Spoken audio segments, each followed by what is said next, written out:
తర్వాత ఇప్పుడు మీరు చనిపోయినప్పుడు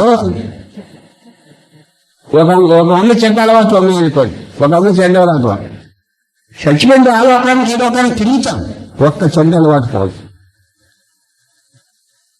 ఒక్క చెడ్డ అలవాటు పోవాలి. మళ్ళీ మీకు దేహం రావాలి. మనస్సు ఇడిచిపెట్టినప్పుడు ఎన్ని అలవాట్లు ఉన్నాయో మళ్ళీ కొత్త ఇల్లు గొప్ప గొప్ప లోకానికి మళ్ళీ అలవాట్లు మళ్ళీ ఆ మనస్సులో ఉంటాయి. అది మరి కొత్త దేహంలో ఈ జీవుడు కొత్త దేహాన్ని పట్టుకున్నప్పుడు ఆ కొత్త దేహం ద్వారా ఈ అలవాట్లు మళ్ళీ ప్రారంభమవుతాయి. అయితే సాధన అంటే ఏంటంటే శరీరం చనిపోకలేదు, శరీరం ఉండగా మనసులో అలవాట్లు ఏంటో జాగ్రత్తగా చూసుకుని అది నెమ్మదిగా బయటికి రాలి కాల్చి మూడించేది సాధన. ఇలా కూర్చుంటారు, చూసి బయటకు వెళ్తాను. అందుకే శ్వాసన గ్యాస్ చూసుకోమన్నా వారి చెప్పింది కూడా మనస్సు యొక్క ఉల్లంఘన తగ్గించుకోవాలి. మనసు యొక్క చేపలను తగ్గించుకోవాలి, చేపలను తగ్గించుకోమని మంత్రం చేసామంటే అంటే 8 తొందర గురిచేసి కట్టేస్తే 8 తొందర గీటి చెప్పడం ఆగిపోతుంది.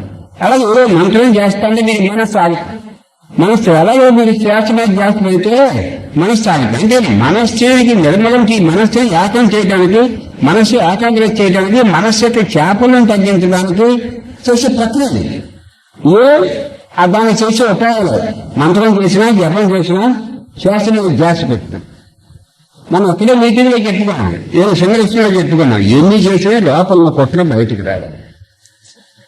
ఎన్ని సాధన చేసినా నేను ఆయుర్వేదం వైద్యం చేయించుకున్నా అంటే హోమియోపతి వైద్యం చేసుకుని ఇంగ్లీష్ వైద్యం చేసుకున్నా లాభం లేదు, రోగం తగ్గన.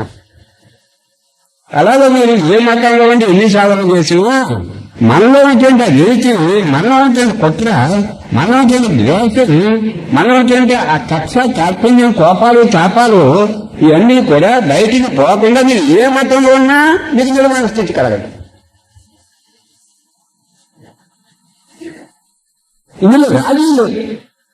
ఈ లోపల మిమ్మల్ని మాయ చేయడానికి చెప్పే కావాలి, కానీ మిగతా మాత్రం సబ్జెక్టులో రాజీ లేదు.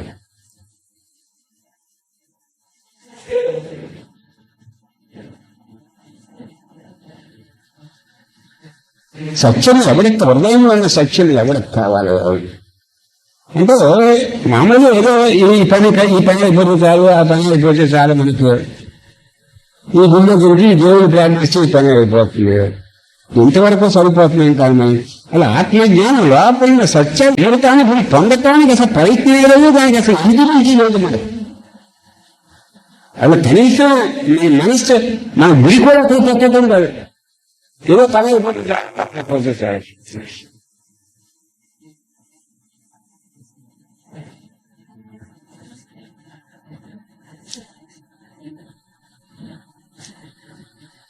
వ్యవహార విద్యలు ఉన్నాయి.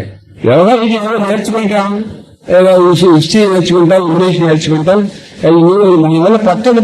దానివల్ల పట్టెళ్ళిపోతుంది, కానీ ఇది వికాసం రాదు. విద్య నేర్చుకున్నా ఎనలేని వాళ్ళు పశువుతో సమానమే కదా అంటారు భక్తి. నువ్వు అన్ని వరకు చదివేశానుకో, నువ్వు అన్ని వరకు చదివేశాను 100 వరకు నీకు వచ్చేస్తాయనుకో మంచిది. కానీ ఇక విద్యతో పాటు ఎనలేని రాలేదన్నా రాకపోతే నేను ఎన్నో చదువుకున్నా పశువులే ఉన్నాడు ఎవరు భక్తితో.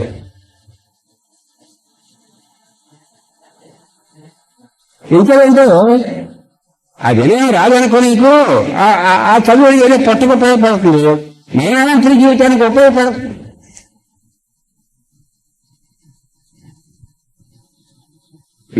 విద్య ఉన్నవాడు కూడా అంటే విద్య అంటే మామూలు విద్యలు, కాలేజీ విద్యలు ఒకవేళ ఉన్నా ఆ విద్యతో పాటు ఆయనకి ఏమేమి రాకపోతే అది పశువు అన్నాడు భర్తృక. విద్య మంచిది, దాంతోపాటు ఏమేమి రావాలి, ఆయనకి విద్య వస్తాము ఏమేమి రాదనుకోండి వాడు పశువే, దిమాగ పశువు. అంటే ఈ పశువుకి 4 కాళ్ళు ఉండే 2 కాళ్ళే ఉంటారు. ఈ పశువుకి 4 కాళ్ళు ఉండే 2 కాళ్ళు కూడా ఈ పశువు తిరుగుతూ ఉంటున్నారు. అయితే అలవాట్లు, ఈ అలవాట్లు మన ఏదో పుణ్యలేఖాలకి అయితే సుఖం ఏదో సంతోషాన్ని వస్తుంటే అలవాట్లు పో ఈ వర్క్ చేసుకోండి.